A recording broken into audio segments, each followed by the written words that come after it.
supported me in getting this together. For YouTube, I was just saying that I love the intro.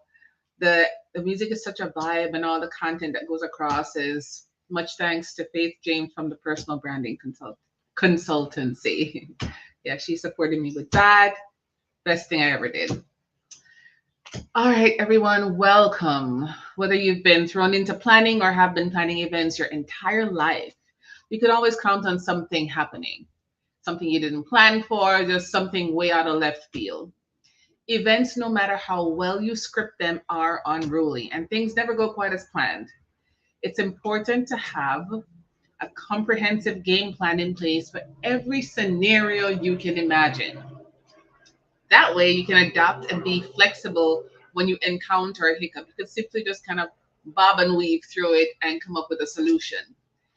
This series, The Biggest Event Planning Mistakes and Their Solutions, will save you from the pitfalls. It will add free content to your toolkit so that should something happen on the fly, on the sly, whatever it is, you can just whip up your thought bank, or if you take notes, that's fine. Or if you save the link to the YouTube, that's perfectly fine. But you'll have the resource there. So if you need a solution to a particular problem, you scroll through and then you'll be supported. Uh, Paybe Tableware, thanks for joining. Brianna from Brianna Nellen Events. Hey, beautiful. On today's Eco Insider TV, we're going to tackle the biggest event planning mistakes and their solutions.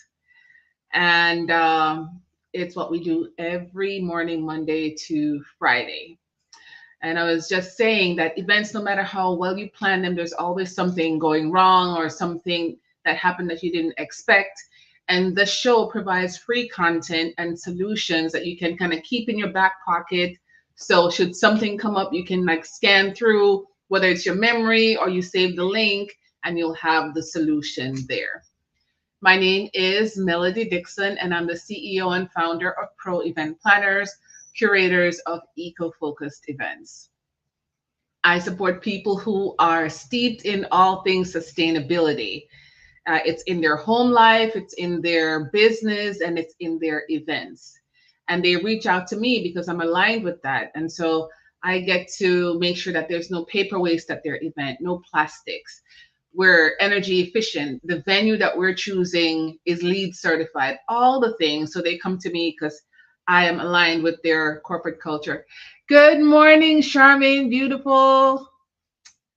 Yes, this is a good day. All the good goods are here.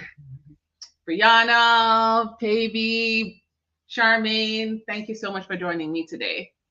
Now, if you're not familiar with sustainability, it is meeting the needs of the present and not compromising the ability of future generations to meet their own needs.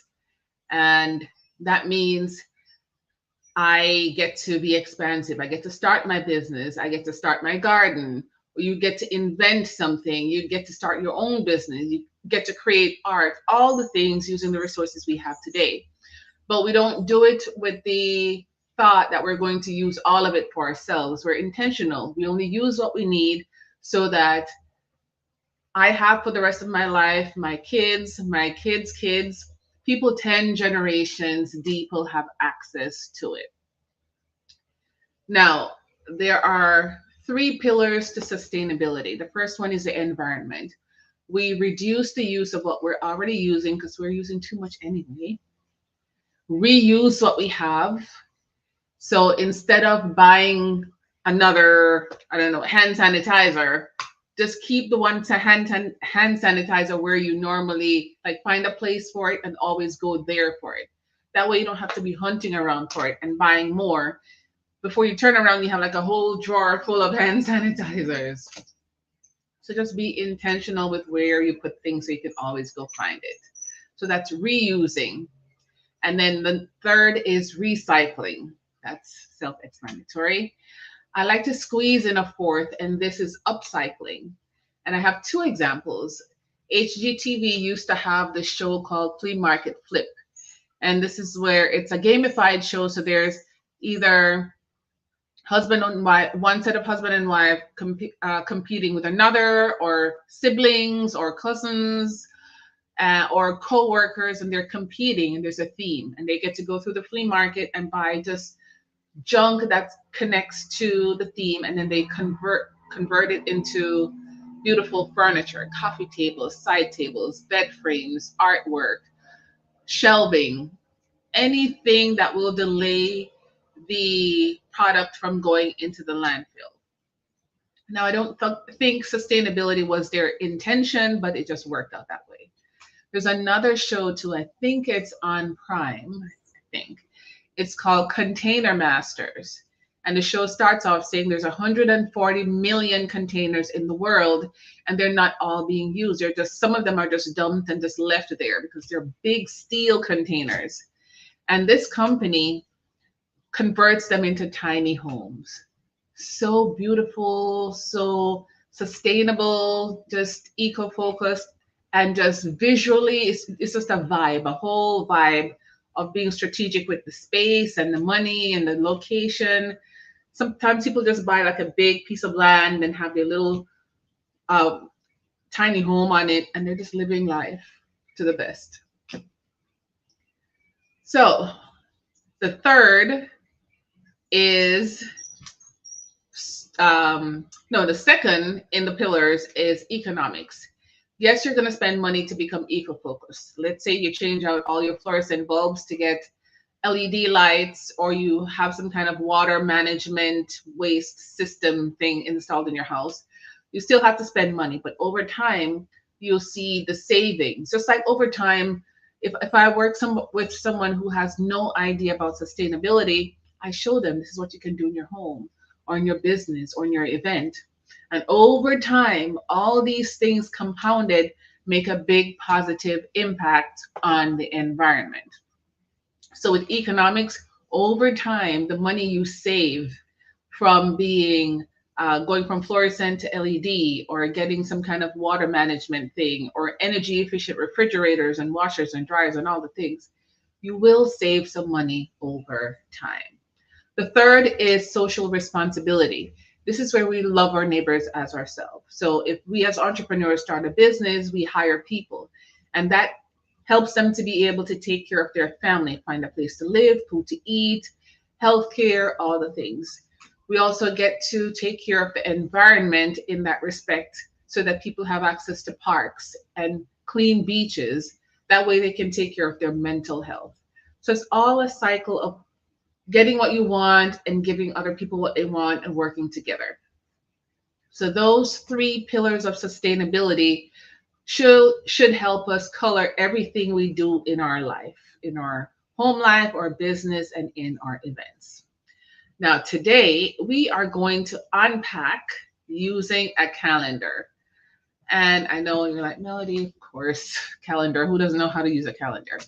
Well, I'm going to give you some ways that you can use the calendar to manage your events so you don't miss anything. Planners, whether you're a professional planner or just a home planner, you're planning something for your kids or a house party, you still get to be organized, and that's just non-negotiable. There are vendors to juggle, payments to make. If it's a company that you're working for, your stakeholders, you have to report to the CEO or HR or sales and say, this is what is happening. It's just nonstop. And it's so easy to lose control of all the things you need to do if you don't write them down. Don't depend on the old noggin.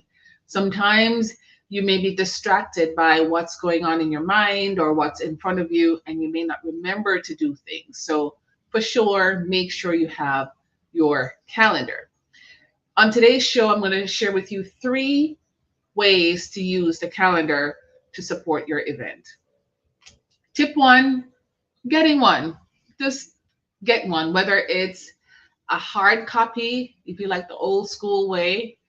Google Calendar, you can get that through, if you have a Gmail account, you can get your Google Calendar, and it's completely free. And also, if you have a cell phone, most cell phones will have a calendar. So I have an iPhone, and it gives you the opportunity to view your calendar in 3 different ways. The first way, you just see the month and all the dates, and they're hyperlinked. So if you need to do something to a particular date, you can click into it and it opens up into a template that you can fill in all the important things, the name of whatever you want to remember, if it's an event or if it's a thing to do, the location if you need to go somewhere, the start and end time, telephone number, a spot for your Zoom link if or Google Meet link if you're having a meeting, if you need to take notes. It's filled in, and so whenever it's time, you may get a notification that it's time for you to do this particular thing. And you can set your notification just to pop up on the screen or to have a sound. That way you won't forget. So number one for sure is get a calendar. Hard copy, Google Calendar, or on your cell phone. Get one. Number two is to schedule everything, everything. When I have, like, if it's the week of the event, well, no, let's start from the moment I get the event. I will note to myself the first day I have the initial conversation with the client. And there's a notes field so I can say what we talked about, what was important, especially if I'm on the go on the road. I'm not in front of my computer filling out a form. I'm on my phone just writing the notes in the note field on the calendar. So it almost turns out like a CRM. You can click the date and it has all the relevant information you need and you can update things. So if you have a Zoom meeting or a Google Meet or a Teams meeting, put that and put the link. If you're going to see a vendor for a site tour for a venue or to meet with the audiovisual company or to go to a vendor to source some items, you put the name of the vendor, or you can put the name of the event with a dash and then the vendor and then where you're going, so that if you need to do a search for everything concerning the event, as long as you save the title of the calendar input with the name of the event, then when you do a search, all the things will come up and you could just click on the one that you want. So Zoom, Teams, Google Meet, if you're scheduled to do a virtual walkthrough with a venue, and I've done those. I'm here in South Florida and I'm scouting a venue in Orlando, and the vendors are we do WhatsApp video. That's so easy and it's free. And they walk around the venue and say, this is this, that is that. And if I want to see something again, I say, go back to this and I'll screenshot the picture. So there's so many ways that you can stay abreast of what you need to do. And that's just one of them. There's no reason to miss a meeting for anything. Calls you need to make, you can put it on your calendar.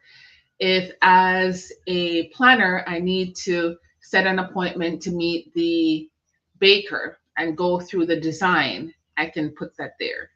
And it could be a virtual meeting, but I'll know if I need to go back, I can always check.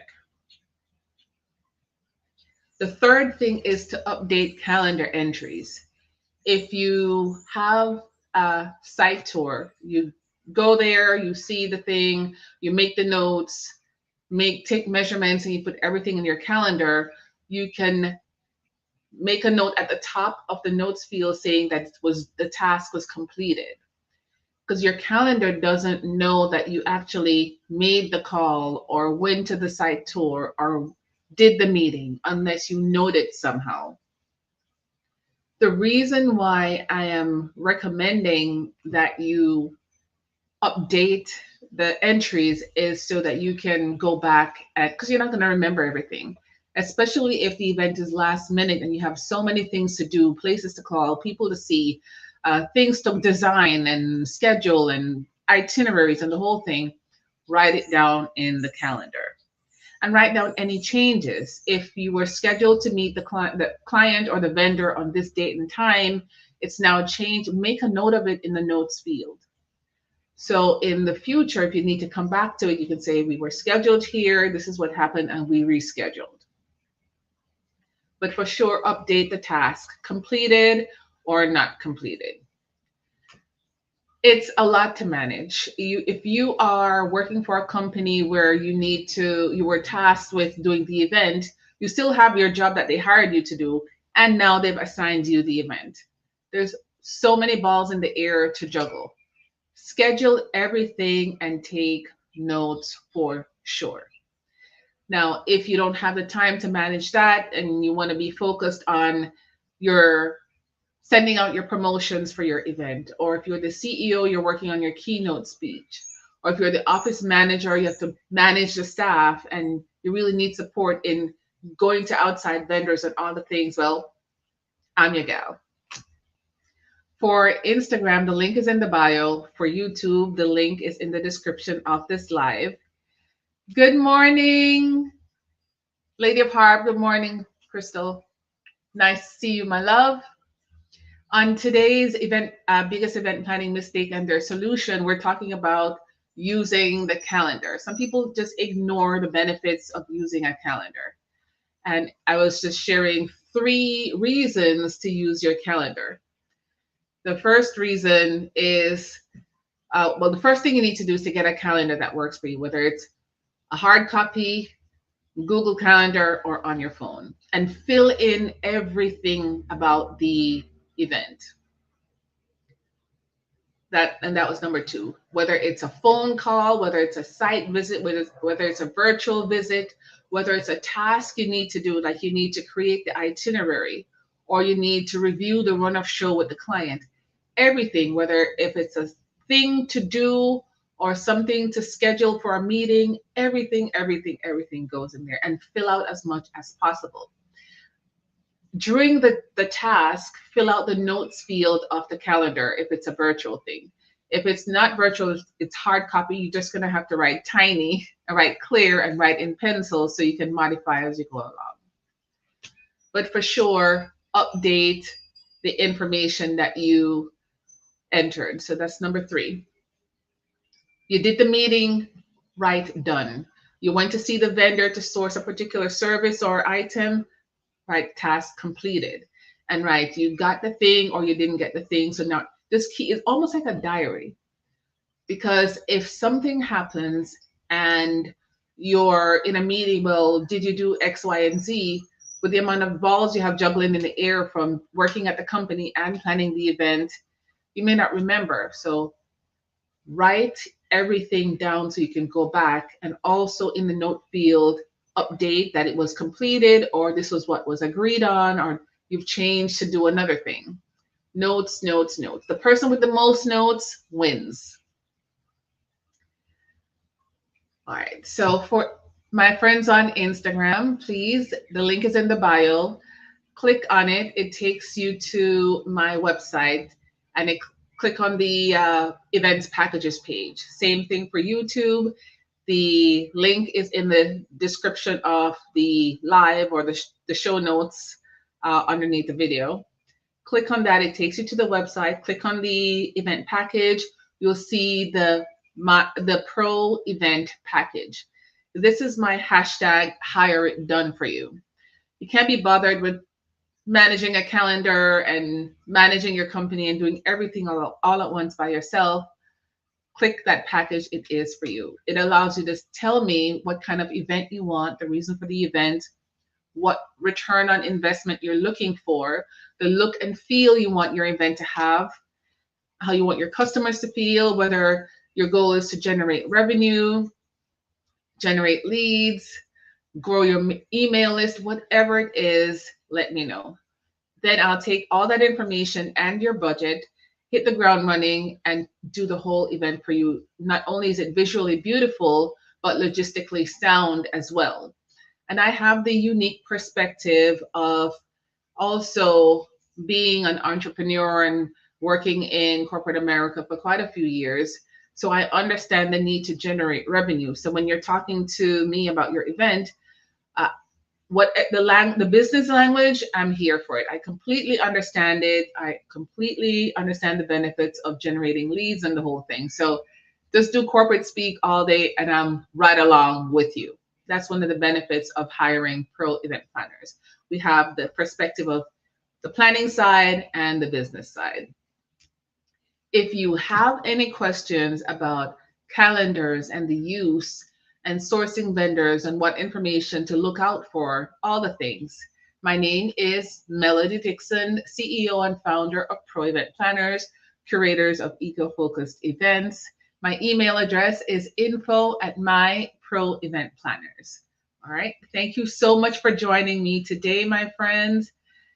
Thank you. Paybe Tableware, Brianna Nellen Events, Charmaine, and Crystal from Lady of Harp. All right. Thank you so much for joining me and take care until tomorrow.